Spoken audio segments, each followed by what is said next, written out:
we saw the Bills, whose offense, especially the running game to complement Josh Allen, has been abysmal. They didn't even try yesterday to establish the run with the running backs. But Josh Allen had his first 100-yard rushing performance since his rookie season. And I noticed after his rookie season, the Bills were more judicious about exposing Josh Allen to injury, and they didn't let him run as much until they got to the postseason against the Texans that year. Remember that game? They're up 16-0. It was Josh Allen doing everything until that lead fell apart and the Texans won in overtime.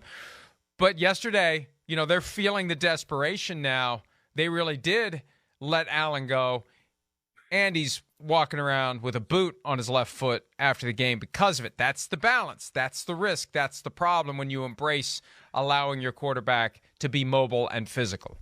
Well, again, you saw him run his first year. We talked more about his legs and his arm.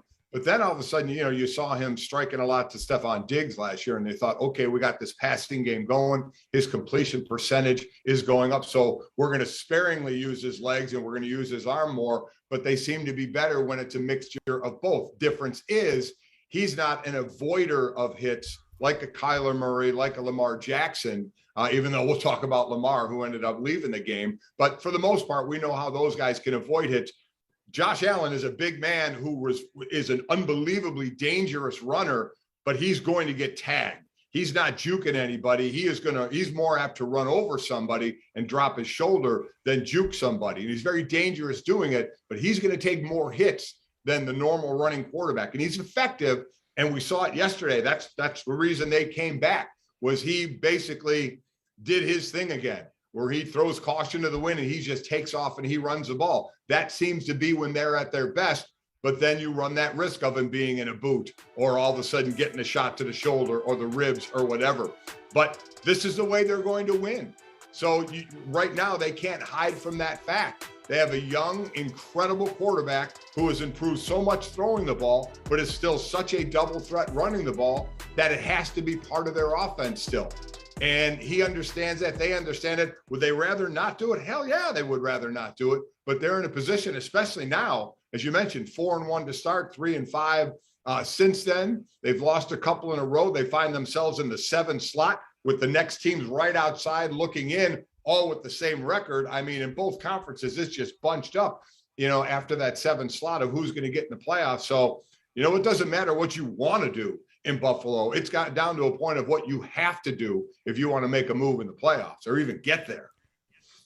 Steve Kornacki returned to Football Night in America for the first time this season last night, and the percentage for making the playoffs for the Bills has dipped to 66, winning the division all the way down to 22. The reason it's so high to make it at 7-6, Panthers, at the Patriots, Falcons, and then finally they end the season against the Jets. So the Bills should go, and I know I said earlier the Falcons are 6-7, and hey, the Panthers, you never know what you're going to get out of them, and they've got Cam Newton unless they don't, and we'll talk about that coming up. But they should go 3-1. They should go 3-1 to finish 10-7, and that should be enough to get one of the 3 wild card berths. But look at how the numbers have changed for the Buffalo Bills over the past 2 weeks, and between a week ago today, they were 7-4. And that's what happens when you get the tough game against the Patriots, and then you have to go to Tampa Bay. And I'm sure Bills fans were dreading that week, and here they are 7-6. And I think it's so difficult when you get off to a great start and you get visions of Super Bowl dancing in the heads of your fans to have it disintegrate. I think it's better to start 1-4. And then find the gas pedal and create hope on the fly, as opposed to that sense of it's falling apart. But they still can put it back together. They still can get to the playoffs, and they'll have that underdog vibe if they get there. That I don't know. You look for the positive where you can, but you can catch fire and you can maybe steal a game here or there and build your way toward the Super Bowl and do it the hard way, like the Buccaneers had to do it last year. And you want to be playing your best football by the time you get to the playoffs. Again, that's why we see wild card teams at times win the Super Bowl, non-division winners win the Super Bowl because they're peaking at the right time. Buffalo's going in the other direction right now, so we'll see. Listen, this loss is less surprising, though the beginning of it being down 24-3 at half and having to come back and take this one to overtime made it more impressive. The loss to New England last week, to me, and we talked about it, was a little more, and I would put the word at embarrassing, being a former defensive lineman and playing in a game where the team's going to run, they know they're going to run, they're going to run, and you still can't stop them from running was absolutely amazing to me.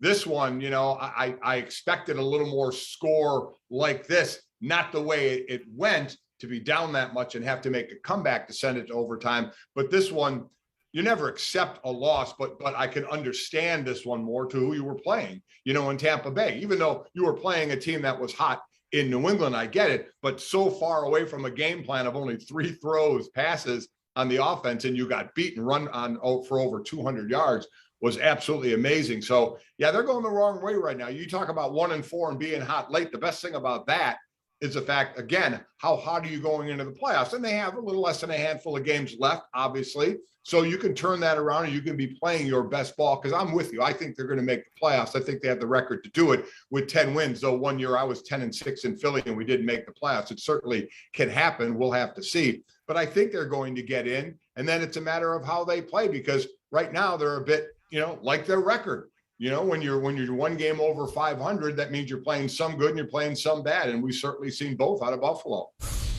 Yeah, we're dealing with this new reality of 17 games. We don't know what it's going to take to get in. How many losses are too many losses? We've seen a team as good as 11-5, the 2008 Patriots, not get in a 6-team per conference field, but we're up to 7 and 17 games. Does 9-8 get you in? Could 8-9 get you in? We'll see how that all plays out as the final 4 weeks unfold. But I feel like every week is going to have huge swings in those percentages that Steve Kornacki will be calculating on the fly. And a win is going to give you a huge boost, and a loss is going to hurt dramatically as the season continues. Hi, I'm Mike Tirico, and thanks for watching. Make sure to hit subscribe for the latest news and highlights from NBC Sports.